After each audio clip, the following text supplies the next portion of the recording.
소중한 나.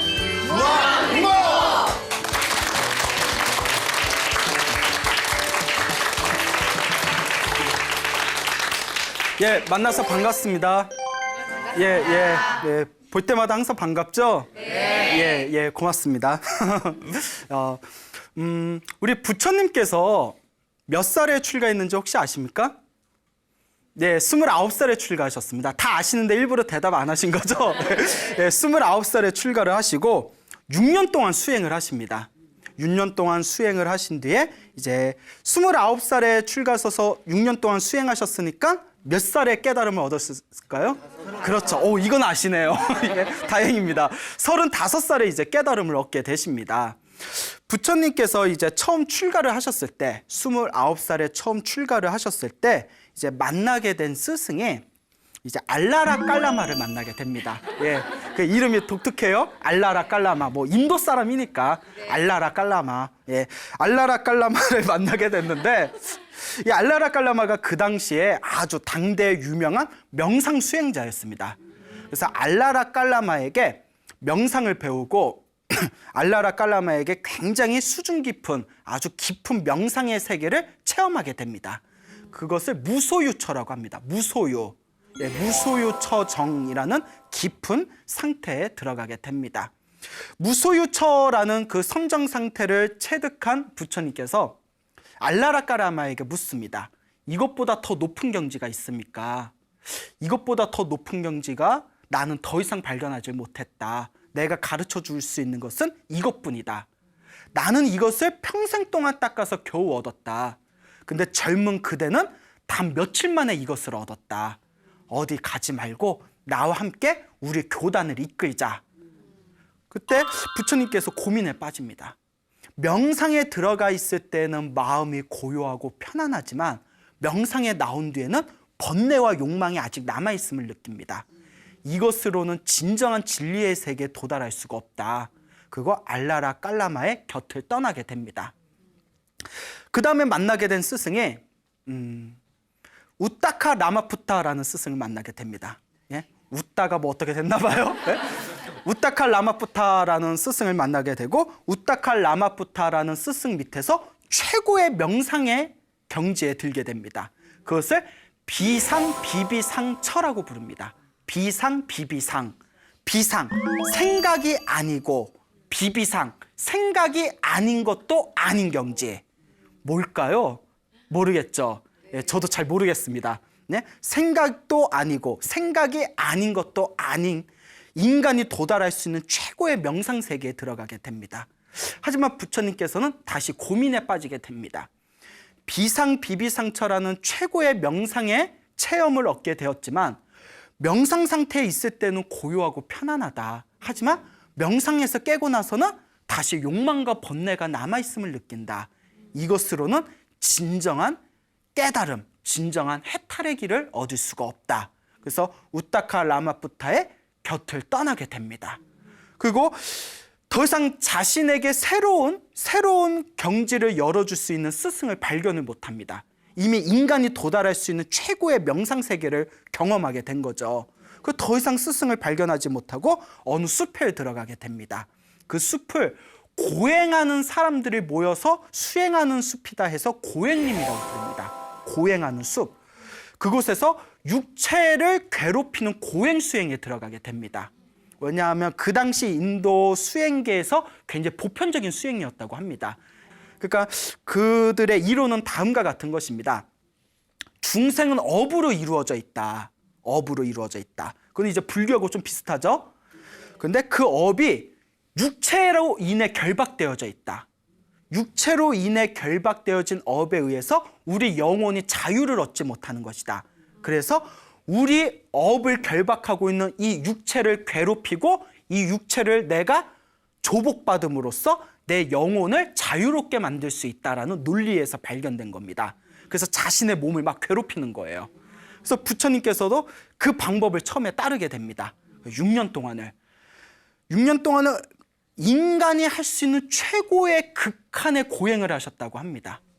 머리는 막 이렇게 봉두난발이 돼 있고 턱은 이렇게 쏙 들어가 있고 배도 완전히 그 등에 닿을 정도로 그 배꼽도 쏙 들어가 있고 막 갈비뼈의 힘줄 하나하나가 다 이렇게 적나라하게 표현되어진 부처님 고행상이 있습니다. 보신 분 있나요? 나중에 가서 보세요. 예, 인터넷 치면 바로 나와요. 부처님 고행상 하며 인간이 도달할 수 있는 최고의 극한의 고행을 다 경험하셨다고 합니다. 부처님의 고행하는 모습을 보고 아니 인간이 어떻게 저렇게 할 수가 있지 하고 수많은 몇십 년 동안 고행했던 사람들조차도 놀라서 나자빠질 정도였대요. 그 정도로 고행을 격렬하게 하고 그때 부처님의 고행의 모습을 보고 반하게 된 5명의 수행자들이 옆에서 부처님의 고행하는 모습을 시봉을 듭니다. 저분이 깨달음을 얻지 못하면 누가 깨달음을 얻을 것인가? 그러니까 우리가 저분의 깨달음을 얻으면 우리가 저분의 첫 번째 제자가 되자. 저분을 우리가 옆에서 보호해드리자. 이 5명의 수행자들이 있었습니다. 기억해 두십시오. 5명의 수행자. 자, 부처님께서 격렬한 고행을 하시고 나서 이제 6년이 지납니다. 6년이 지났을 때 문득 이런 생각이 듭니다. 나는 자살하는 것 이외에 자살도 고행의 하나입니다. 근데 자살을 빼고는 모든 고행을 다 해봤다. 예? 근데 자살은 하지 않으십니다. 왜냐하면 당신은 깨달음을 얻고 나서 중생을 제도해야 되는데 자살을 해버리면 중생을 제도할 수가 없지 않습니까? 자살을 제외하고 인간이 할 수 있는 고행은 다 해보았다. 하지만 아무리 육체를 괴롭혀도 깨달음을 얻는다 못 얻는다. 얻을 수가 없구나. 육체를 괴롭히는 것으로는 결국 깨달음을 얻을 수가 없구나. 깨달음을 얻으려면 육체를 괴롭히는 것으로는 깨달음을 얻을 수가 없다. 그러니 이제 고행을 멈추자. 내가 할 수 있는 건 다 해봤다. 고행은 무의미하다. 육체를 괴롭히는 수행은 의미가 없다라고 선언을 하십니다. 그리고 이제 체력을 다시 키우기 위해서 그동안 막 굶고 단식하고 온갖 격렬한 고행을 했기 때문에 일단 이제 몸이 얼마나 이제 막 더럽고 그랬을 거 아니에요. 고행하면서 연못에 들어가서 깨끗하게 몸을 닦습니다. 깨끗하게 몸을 닦는데 그 부처님 일대기에 보면 몸에 너무 힘이 없어서 연못에 들어가서 몸을 닦은 뒤에 연못에서 나오질 못하셨대요. 몸에 힘이 너무 없어가지고. 예? 그랬던 이야기가 있습니다. 그리고 나무 밑에서 있을 때 지나가는 사람의 도움을 얻어서 음식을 이제 가까스로 먹게 됩니다. 조금씩 음식을 먹으면서 몸의 체력을 키웁니다. 그때 부처님의 고행을 존경하면서 옆에서 시봉하던 5명의 수행자들이 손가락질을 하고 비난하기 시작합니다. 그러니까 부처님의 이름이 고타마 시다르타였거든요. 시다르타는 타락했다. 시다르타는 타락했다. 저렇게 고행을 했는데도 깨달음을 얻지 못했는데 지금 와서 고행을 멈춘다면 저 사람은 언제 깨달음을 얻겠느냐. 고행을 포기한 고타마 시다르타는 타락했으니 우리 갈 길이나 가자 하고 이제 부처님을 버려두고 이제 길을 떠납니다. 이 5명의 수행자가. 조금 이따 또 재등장해야 되니까 기억해 두십시오. 5명의 수행자. 5명의 수행자들이 이제 길을 떠나게 되고요. 이제 부처님께서 체력을 키우고 나서 그 유명한 보리수, 예? 보리수 나무 아래 앉아서 깊은 명상과 성정의 상태에 들어가게 됩니다. 그래서 처음에 알라라 깔라마를 만나서 무소유처라는 선정을 얻었고요. 그렇죠. 그 다음에 우타카 라마푸타를 만나서 비상비비상처라는 선정을 얻었습니다. 그래서 비상비비상처, 생각이 아니지만 생각이 아닌 것도 아닌 인간이 도달할 수 있는 최고의 경지에 이르게 됩니다. 예? 근데 여기서도 만족을 얻었다 못 얻었다? 못 얻게 됩니다. 예? 그리고 가만히 보리수 나무 아래에서 저쪽 남방의 초기경전의 이제 자료에 의하면 호흡을 관찰했답니다. 모든 걸 다 놓아버리고 있는 그대로 숨을 들이쉬고 숨을 내쉬고 숨을 들이쉬고 숨을 내쉬면서 자신의 호흡을 있는 그대로 바라보면서 자신의 몸과 마음에서 일어나는 모든 현상을 있는 그대로 꿰뚫어 봅니다. 그리고 깊고 고요한 상태에서 우리 불교 교리를 공부하신 분들 흔히 아실 거예요. 12연기법을 관하시게 됩니다. 그 모든 존재들이 일어나고 사라지는 그 모든 경지를 꿰뚫어 보는 12연기법을 관하시고 나서 비로소 보리수 나무 아래에서 완전한 깨달음을 얻으신 붓다가 되십니다. 아시겠죠? 그게 이제 부처님이 되세요.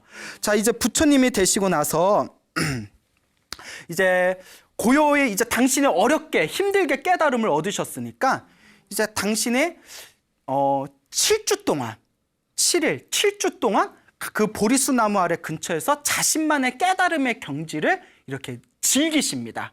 깨달음을 얻었으니 얼마나 기쁘겠어요. 세상의 모든 이치를 꿰뚫어보고 우주의 모든 이치를 꿰뚫어보고 그리고 삶과 죽음의 모든 이치를 꿰뚫어보고 인생의 모든 이치를 다 꿰뚫어보면서 7주 동안 자신만의 고요한 깨달음의 상태에 들어가게 돼요. 그래서 49일 동안 자신의 명상의 깊은 세계에 깨달음의 세계를 향유하시고 나서 50일째가 됐을 때 문득 이런 생각이 드십니다. 50일째가 됐을 때 나의 깨달음은, 붓다의 깨달음은, 부처님의 깨달음은 너무나 깊고 심오하고 오묘하다. 그런데 중생들은 너무나 번뇌와 욕망이 많다.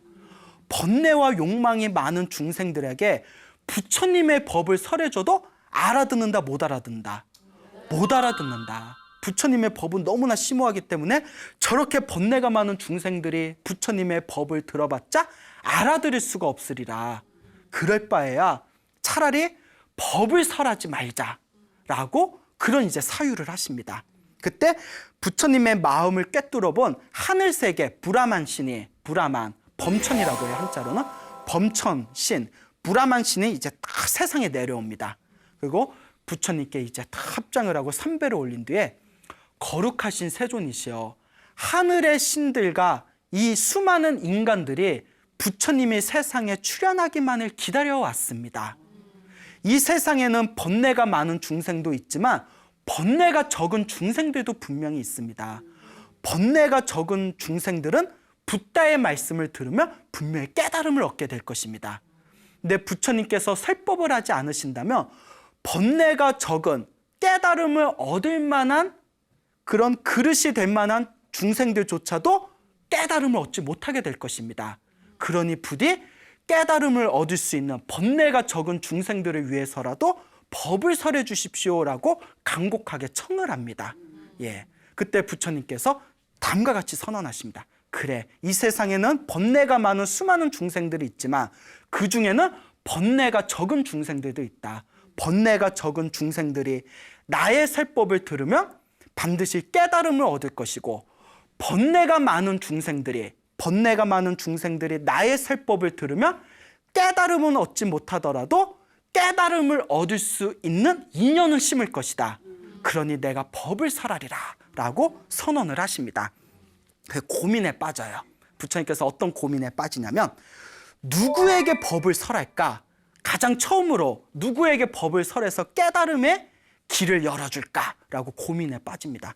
가만히 명상 상태에 들어가 보신 뒤에 나의 명상 스승이었던 알라라 깔라마와 우타카 라마푸타의 수준이라면 분명히 나의 설법을 들으면 그분들은 깨달음을 얻을 것이다. 그러니까 나의 스승이었던 알라라 깔라마와 우타카 라마푸타에게 내가 법을 설하리라. 그 이제 그 두 분의 스승이 어디에 있는지 다 이렇게 신통력으로 바라보니까 이미 죽었어요. 죽어서 이제 세상에 이렇게 가버렸어요. 그러니까 인연이 없어. 부처님 만날 인연이 없었던 거예요. 그렇죠? 부처님께서 다시 고민에 빠집니다. 아, 이미 죽었으니까 그러면 이 누구에게 다시 법을 설해야 깨달음을 얻을 수 있을 것인가? 다시 명상 상태에 들어갔더니 당신이 고행을 했을 때 당신 옆에서 시봉했던 5명의 수행자, 당신이 고행을 포기했을 때 당신에게 타락했다고 손가락질하면서 제 갈 길로 떠났던 5명의 수행자가 기억이 납니다. 아까 예고에서 얘기했죠? 네. 예. 그 5명의 수행자라면 나의 설법을 듣고 깨달음을 얻을 수 있으리라. 그 5명의 수행자들에게 제일 먼저 법을 설해야 되겠다라고 이제 마음으로 사유를 하십니다. 이 5명의 수행자들이 어디에 있나 이렇게 살펴보니까 저 멀리 떨어져 있는 녹야원이라는 동산이 있어요. 녹야원. 왜 녹야원이라면 이제 사슴록자예요. 사슴이 많았나 봐요. 그래서 사슴 동산, 사슴이 많은 동산이다 해서 녹야원이다. 이제 이런 이야기가 있습니다. 이제 부처님께서 거기까지 이제 천천히 이제 걸어가십니다. 천천히 이제 걸어가시는데 이제 가시다가 중간에 우빠까라는 수행자를 만나게 됩니다. 예. 이름들이 다들 별나죠? 예. 우빠까라는 수행자를 만나게 돼요. 우빠까. 근데 그 우빠까는 이제 다른 종교의 수행자였어요. 또 우빠까가 탁 길을 걷다가 멀리서 부처님이 싹 걸어가면서 길을 건너시는 걸 보고는 너무나 그 거룩한 모습에 반해버립니다. 그 이 욱박가가 관상을 볼 줄 알았대요. 관상. 예? 여러분 관상 좋아하세요? 예, 어디 좀 보셨나요? 관상? 예? 예? 그 관상을 볼 줄 아는데 관상이 너무나 거룩한 거예요. 야, 저분이 만약에 종교계에 있으면 깨달음을 얻으실 분이고, 저분이 만약에 정치를 하실 분이면 황제가 되실 분이다. 너무나 거룩한 관상을 보고, 그러니까 우리가 생긴 대로 산다 뭐 이런 말이 또 그게 또 어느 정도 일리가 있나 봐요. 여러분들은 이제 거울 보면서 나는 어떻게 생겼나 한번 보시기 바라요. 생긴 대로 산대요. 눈동자가 막 흔들려요. 예? 예? 다들 잘생기셨는데. 예, 예. 자, 그래서 이제 관상을 보고 너무 거룩한 그런 모습에 반해가지고 부처님께 가서 다 인사를 올립니다. 당신의 모습은 너무나 거룩합니다. 당신의 스승은 누굽니까? 당신은 누구입니까? 라고 질문을 던집니다. 그 이제 부처님께서 그 욱박가를 바라보면서 나에게 스승은 없다. 나는 이 세상에서 가장 존귀한 존재이다. 나는 완전한 깨달음을 얻은 열애, 붓다. 세상에서 가장 존귀하자 세존이다. 라고 선언을 하십니다. 그 욱박가가 그걸 딱 듣고는 왕자병? 아니 실제로 경전에서 뭐지? 예? 그렇잖아요, 여러분. 예를 들어 어머 광우 스님은 뭐 인상도 좋으시고 광우 스님은 스승이 누구세요? 뭐 어느 절에 계셨고 어떤 분이세요? 근데 광우 스님 갑자기 나는 스승이 없어. 나는 세상에서 가장 존귀한 자. 이 세상에 나보다 나은 사람은 없어. 이러면 여러분 속으로 무슨 생각할 거예요? 어머 이분 큰일 나셨네. 이분 그렇게 안 봤는데 이상하시네. 그 욱박가가 놀란 거예요. 예? 왕자병? 뭐 우리 표현을 하면. 그러면서 고개를 갸웃거리면서 아마 그런가 보네요 하고 그냥 휙 가버렸대요. 그때 경전에서 이렇게 얘기합니다. 논서에서 경전을 이제 주석한 풀이를 논서에서 그때 욱박가가 자신의 마음을 내려놓고 부처님에게 법을 청했더라면 첫 번째 제자가 누가 됐을 것이다. 욱박가가 됐을 것이다. 근데 욱박가는 나는 부처다. 나는 열애다. 나는 깨달음을 얻었다라는 말을 듣고 뭐지? 하고 그냥 휙 가버립니다. 그래서 나온 말이 인연 없는 중생은 제도할 수 없다. 알라라 깔라마와 우타카 라마푸타도 부처님이 제도하려고 했지만 인연이 됐어요, 안 됐어요? 인연이 안 됐죠. 그리고 그 중간에 만났던 욱박가도 부처님의 첫 번째 깨달음을 얻은 제자가 될 수 있음에도 불구하고 인연이 됐어요, 안 됐어요? 안 됐죠. 눈앞에서 만나고 대화까지 했는데도 그냥 피해버렸어요. 그래서 나온 말이 인연 없는 중생은 제도할 수가 없다라는 말이 나옵니다. 인연이 없으면 불법도 못 만나요. 그렇죠, 여러분. 예, 여러분들이 이 자리에 다 모이게 된 것 자체가 거대한 윤회의 흐름 속에 여러분들이 지어놓은 인연의 흐름이에요. 이제 여러분들이 이제 불법을 만났으니까 선업을 지으면서 그렇게 잘 사시면 여러분들 앞에 이제 행복한 삶이 창조되게 될 겁니다. 알겠죠? 네. 예. 라고 대답해놓고 안 해. 많은 분들이 내가 이렇게 법문을 하면 수많은 사람들이 맞아요. 스님 말대로 열심히 기도하고 봉사하고 복지을게 해놓고 나중에 이렇게 추적해보면 예? 추적 24시 막 이렇게 추적해보면 별로 안 하더라고. 예? 뭐 그럴 수도 있죠. 예. 그러니까 욱박가가 그냥 휙 가버립니다. 그리고 나중에 욱박가가 오랜 시간이 지난 뒤에 다시 부처님께로 출가해서 결국 나중에는 깨달음을 얻은 성자가 됩니다.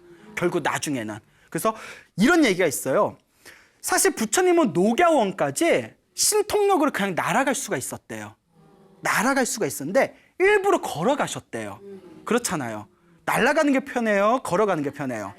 그렇죠. 예? 근데 왜 일부러 걸어가셨느냐? 누구를 만나려고? 욱박가를 만나고 욱박가를 만나면 지금 당장 당신의 제자는 안 되겠지만 그때 길에서 만난 인연으로 욱박가가 몇 년 후에라도 다시 부처님의 제자가 돼서 깨달음을 얻게 될 것이다라는 걸 다 꿰뚫어 보셨대요. 야, 알파고 이상이야. 이거는 알파고도 근접할 수 없는 부처님의 신통입니다. 믿습니까, 여러분? 예, 예, 순진하시네. 예, 저도 믿어요. 그런데 부처님은 그러실 거예요, 분명히. 순진해야 수행할 수 있습니다. 그렇죠? 그래서 부처님께서 이제 계속 걸어서 녹야원을 도착하십니다. 이제 녹야원을 도착했는데 녹야원이 이제 5명의 수행자가 수행을 하고 있었어요. 근데 멀리서 다 부처님이 걸어오시니까 자기네들끼리 쑥덕쑥덕거립니다. 저기 타락한 수행자가 온다. 오더라도 우리 아는 척하지 말자. 인사도 하지 말고 아는 척도 하지 말자. 2600여 년 전에도 왕따가 있었어요. 예? 야, 저는 전 진짜 왕따 문화 싫어하거든요. 근데 2600년 전에도 왕따가 있었어. 야, 오더라도 아는 척하지 말자. 모른 척해, 모른 척해. 이 왕따는 인간의 근원적인 본능 중에 하나인가 봐요. 그렇죠.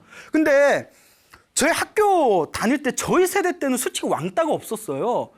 좀 거친 애들은 있어도 글쎄 우리 그러니까 뭐 돈 걷고 막 이런 것도 없어요. 애들 괴롭히고 돈 뺏고 이런 것도 없었고 뭐 길 가다 불량배 만나면 뺏길 때 있겠지만 그리고 좀 모자른 애가 있었으면 좀 부족한 애가 있었으면 혹시 기억나시나요?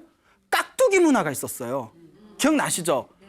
너는 못하니까 빠져가 아니라 얘 깍두기 해가지고 어떻게든 붙여줬거든요. 그런 훈훈한 문화가 있었는데 요새 이런 왕따 문화 보면 너무 가슴이 아파요. 그렇죠? 예, 그러니까 좀 우리 아이들이 조금 더 아름답고 그렇게 조금 그런 좋은 선업의 마음을 일으키면서 살아간다면 너무 행복한 그런 사회가 이루어지지 않을까 생각을 해보는데 우리 중생의 번뇌가 너무 깊은 것 같습니다. 2600년 전에도 왕따가 있었으니까. 그러니까 부처님께서 그 마음을 다 꿰뚫어 보셨어요. 나 왕따 시키려는구나. 뭐 이렇게 다 꿰뚫어 보셨겠죠? 그들을 향해서 한량없는 자비의 마음을 일으키셨대요. 예? 그들에 대해서 그냥 자비로운 마음, 자비의 마음을 일으키면서 가까이 가니까 왕따 시키려 했던 5명의 수행자들이 거룩하신 부처님의 몸에서 품어져 나오는 자비로운 그 자비의 마음, 자애의 마음에 감동해서 자기들도 모르게 자리에서 벌떡 일어났답니다. 자기도 모르게 그 자비의 마음에 감동이 돼가지고 그래서 이제 부처님한테 이제 자리를 양보하고 이제 부처님에게 이제 인사를 올리게 되죠. 그때 5명의 수행자가 부처님을 자리에 앉혀놓고 옛날 버릇대로 도반이여, 벗이여, 친구여라고 이름을 불렀답니다. 옛날 버릇대로, 습관대로. 그때 부처님께서 다음과 같이 말씀하십니다. 나를 벗이여, 나를 친구여라고 부르지 말아라. 나는 이미 완전한 깨달음을 얻은 열애, 붓다, 세존이다. 나는 부처님이다. 나를 이제 부처님이라고 불러라. 5명의 수행자들이 안 믿었대요.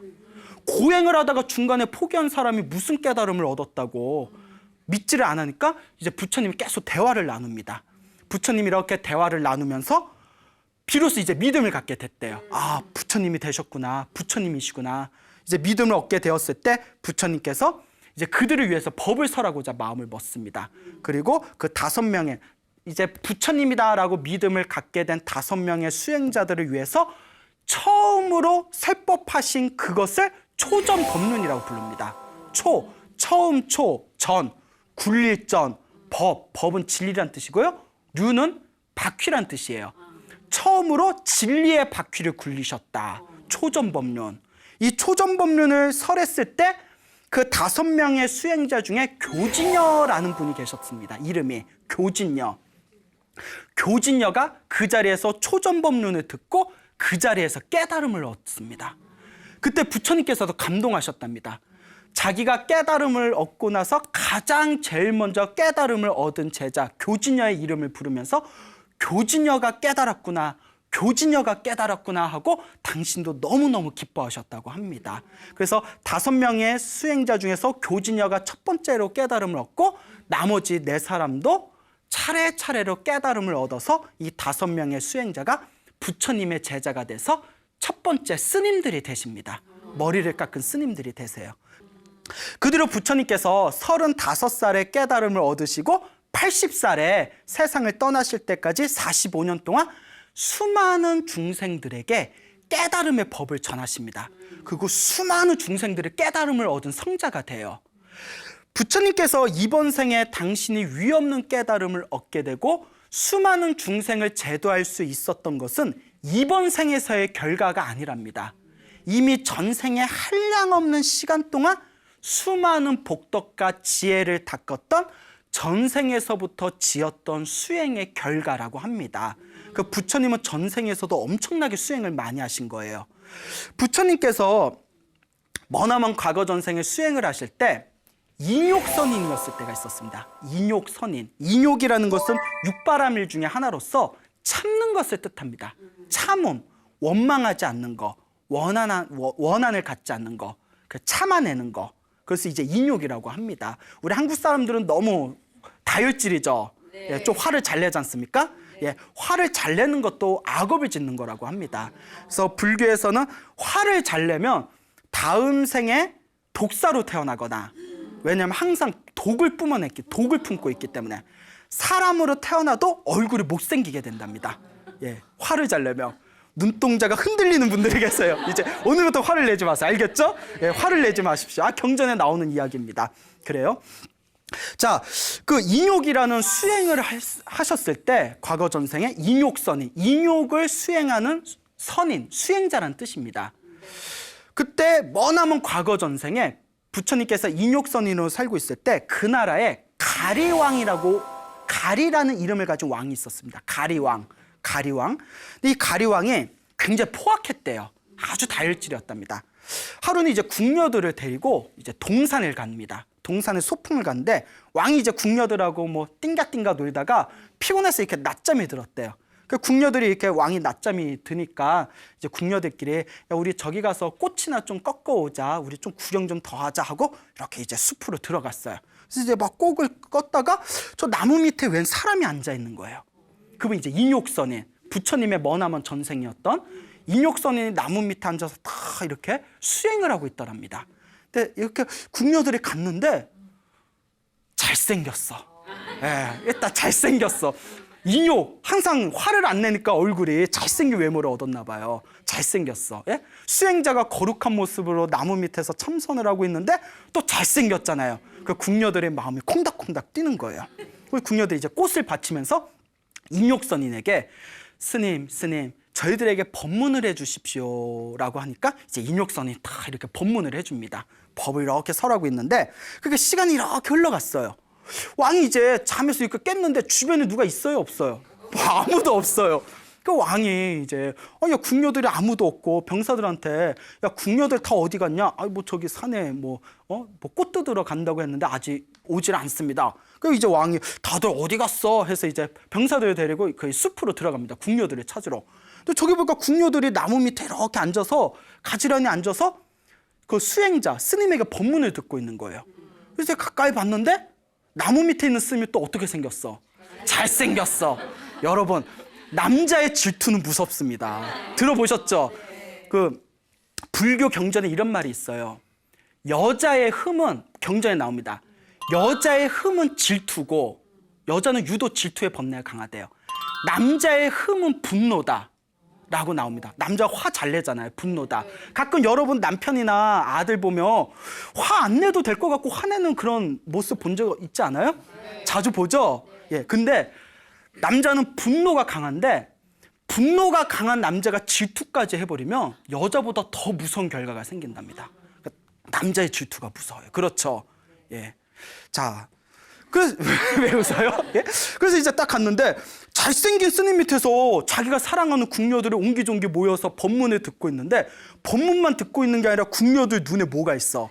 하트가 어쩜 그렇게 잘 알아요? 예?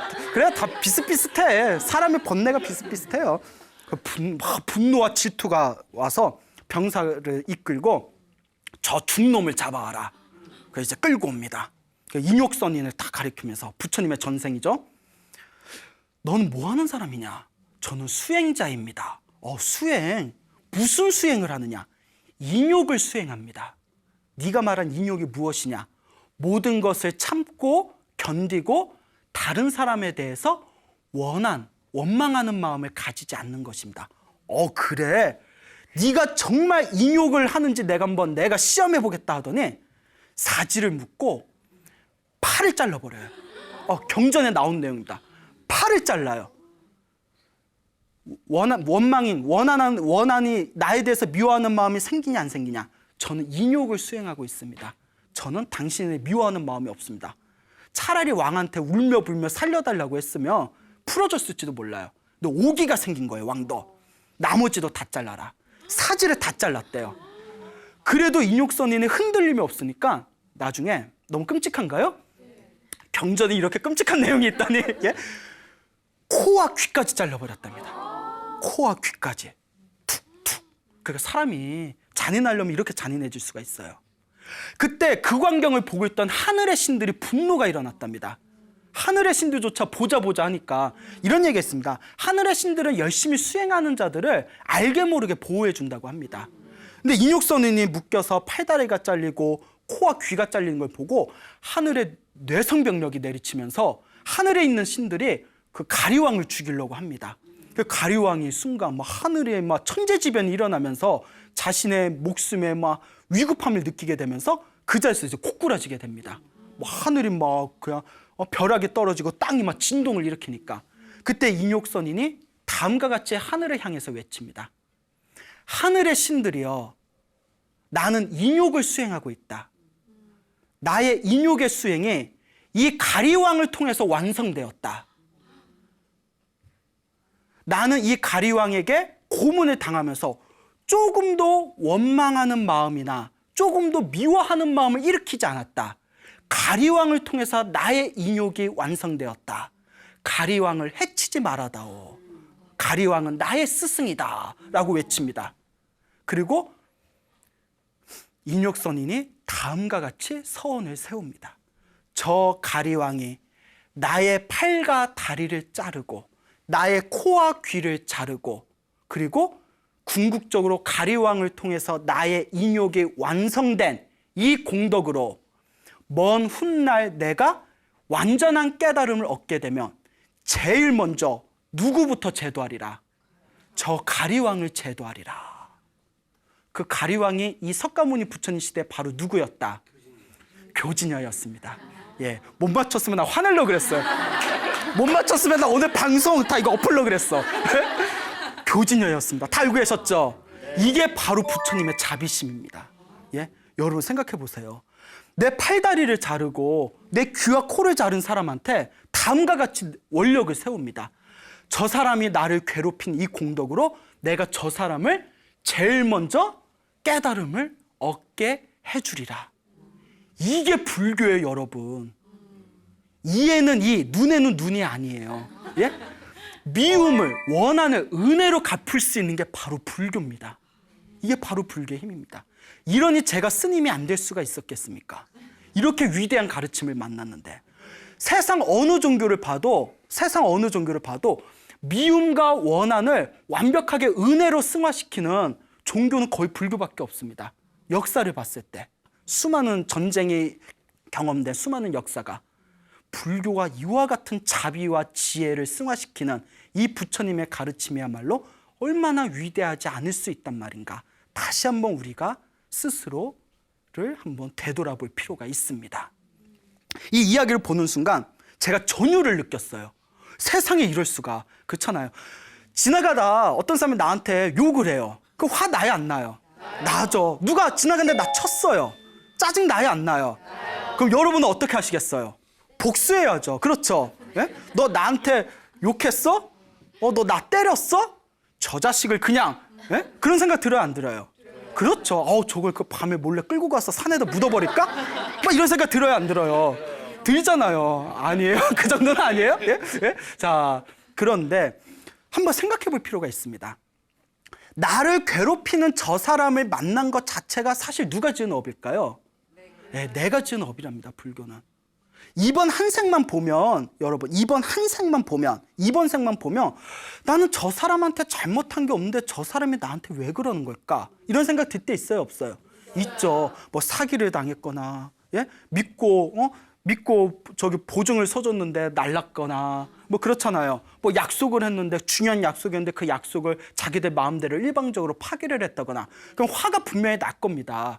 근데 이번 생만 보면 나는 잘못한 게 없어요. 그런데 불교에서는 항상 과거 전생, 현생, 미래 내생, 3생을 얘기합니다.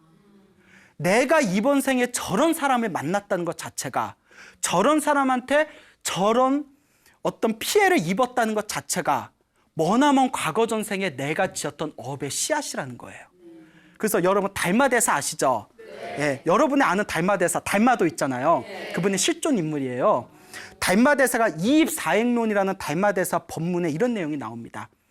나를 힘들고 괴롭힌 사람이 있으면 다음과 같이 생각해라. 내가 머나먼 과거 전생에 저 사람을 힘들고 괴롭혔기 때문에 그 업을 언제 받는구나.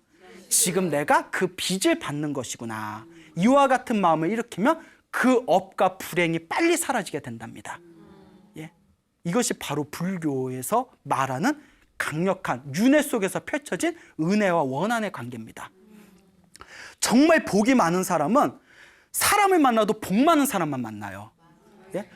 제 주변에 보면 굉장히 잘 풀리는 사람이 있어요. 잘 풀리는 사람이 있는데 이런 얘기하면 미안한데 뭐 그분이 자기 얘기인 줄 모를 거예요. 그러니까 솔직히 별로 능력이 없어. 능력도 없고 뭐 별로 잘난 게 없어요. 솔직히 말하면. 그 성격도 별로 좋은 것 같지도 않아. 근데 엄청 잘 풀려요. 사람을 잘 만나. 라인이 좋아요. 예? 어떻게 그렇게 사람들을 잘 만났는지. 제가 어떤 아는 또 어느 스님이 한 분 계시는데 정말 뛰어나세요. 정말 이렇게 훌륭하세요. 정말 수행을 열심히 하세요. 근데 주변에 사람이 없어요. 희한하게. 희한하게. 불교에서 그럼 좀 안타까워요? 안 안타까워요? 근데 그게 우리 앞에 펼쳐진 삶의 모습이 그런 것 같지 않아요? 그게 다 자기가 지은 복이라는 거예요. 예? 전생에 복을 많이 지은 사람은 이번 생에 좀 자기가 부족하더라도 좋은 사람, 좋은 인연을 많이 만나고 일이 잘 풀립니다. 근데 전생에 복이 좀 부족한 사람은 이번 생에 노력을 많이 해도 일이 잘 안 풀려요. 내가 지은 복의 에너지와 복의 영향력을 무시할 수가 없는 겁니다. 무슨 말인지 아시겠죠? 네. 예, 그럼 한번 여러분들 스스로 한번 고민해 보시기 바랍니다. 나는 얼만큼 지금 복을 짓고 있는지, 얼만큼 선업을 짓고 있는지, 내 앞에 펼쳐진 좋지 못한 인연들이 혹시 내가 전생에 지었던 내 업의 과보는 아닌지. 이 지금 말씀드린 이 이야기를 듣고 제가 다 전율이 느끼면서 근데 실제로 이렇게 우리가 이런 마음을 낼 수 있을까? 이런 생각이 들 때가 있었습니다. 솔직히 좀 그렇죠. 예? 이야기 듣고는 와 하지만 막상 내가 그런 일 겪으면 예? 내가 나에게 힘들고 괴롭힌 사람이 잘 되기를 바라는 마음을 일으킬 수 있을까? 그런데 여러분 달라이라마라고 아시죠? 달라이라마가 원래 티베트 분이지 않습니까? 근데 이제 수십 년 전에 1950년도에 중국이 이제 티베트를 침공합니다. 그리고 그 당시 그 서양의 자료에 의하면 그 당시 티베트의 인구가 한 600만 명 정도로 추산된답니다. 600만 명. 중공군이 침입해서 학살된 티베트인이 100만 명이랍니다. 6분의 1이 죽었어요. 6분의 1이 죽었어요. 약 10만 명의 스님들이 학살당했답니다. 스님이 10만 명의 스님들이 학살당했대요. 그리고 달라이라마가 가까스로 저기 인도의 다람살라로 이제 10,000명을 떠나십니다. 그리고 달라이라마가 수십 년 동안 항상 티베트인들한테 이렇게 이야기합니다. 매일 아침마다 모든 중생들의 행복하기를 기도해 하십시오. 그리고 항상 한마디를 더 한답니다. 중국인들이 행복하기를 항상 빼놓지 마십시오. 티베트인들한테 항상 이렇게 얘기한답니다. 우리가 저 사람들한테 침공당하고 짓밟힌 것은 우리가 지금 머나먼 과거 전생의 업일 수 있습니다. 그니 이번 생에 자비로서 그것을 풉시다. 호구도 이런 호구가 없어. 예? 나라가 짓밟혔는데 짓밟은 그 나라 민족의 행복하기를 기도해달래. 호구도 이런 호구가 없어요. 근데 이게 불교의 힘이에요. 과거 전생과 미래 내생의 인과 응보를 믿는 사람이라면 이것이 얼마나 지혜로운 방법인지, 그 사람에 대해서 그 나라에 대해서 원한을 갖고 있으면 다음 생에 또 안 좋은 악연으로 만나게 됩니다. 그러면 서로가 안 좋은 악연으로 만나게 되면 언제 끊기겠습니까? 이번 생에 악연을 끊을 수 있는 가장 좋은 방법은 그 나에게 피해를 줬던 그 사람이 행복해지기를 기도하는 거라고 합니다. 생각해 보세요, 여러분. 그 놈을 다음 생에 또 만나야 돼. 예? 여러분 제일 싫은 놈 한번 생각해 보세요. 그 놈을 또 만나야 돼. 좋아요? 예? 예? 싫죠? 예, 완전 싫어요. 끊어내려면 한 가지 방법뿐이 없습니다. 그 사람이 행복해지기를 기도해주면 더 이상 악연의 고리가 연결이 되지 않는답니다. 예. 중국인에 의해서 감옥에 갇혀서 온갖 고문을 당했던 티베트 스님이 몇십 년 만에, 나이가 다 들어서 몇십 년 만에 그 감옥에서 탈출을 했답니다. 그 힘들게 달라이라마가 있는 다람살라에 힘들게 건너왔대요. 달라이라마가 그 감옥에서 그 탈출한 스님의 손에 다 붙들고 달라이라마가 스님, 무엇이 제일 힘들었습니까? 무엇이 제일 괴로웠습니까? 라고 질문을 던집니다. 그때 탈출했던 그 스님이 눈물을 흘리면서 이렇게 얘기합니다. 추위는 차라리 참을 수 있었습니다. 배고픔은 차라리 참을 수 있었습니다. 온갖 육체적인 고문도 차라리 참을 수가 있었습니다. 그런데 정말 힘들었던 건, 정말 괴로웠던 건 우리 스님들과 우리 티베트 사람들을 죽였던 저 중국인들에 대해서 미워하는 마음이 일어날까 봐 그게 가장 힘들었습니다 라고 대답했다고 합니다. 그 사람들에 대해서 미워하는 마음이 생길까 봐 그것이 가장 괴로웠습니다. 그 달라이라마가 그 스님의 손을 붙들고 하염없이 눈물을 흘렸다고 합니다. 여러분, 만약에 정말 이 시대에 성자가 있다면 그런 분들이 성자가 아닐까요? 예, 여러분. 성자와 중생의 차이는 마음 하나에 달려 있습니다. 마음을 어떻게 쓰냐에 따라서 중생이 부처가 될 수 있고 원래 부처였지만 중생으로 떨어질 수도 있습니다. 마음을 잘 써야 됩니다.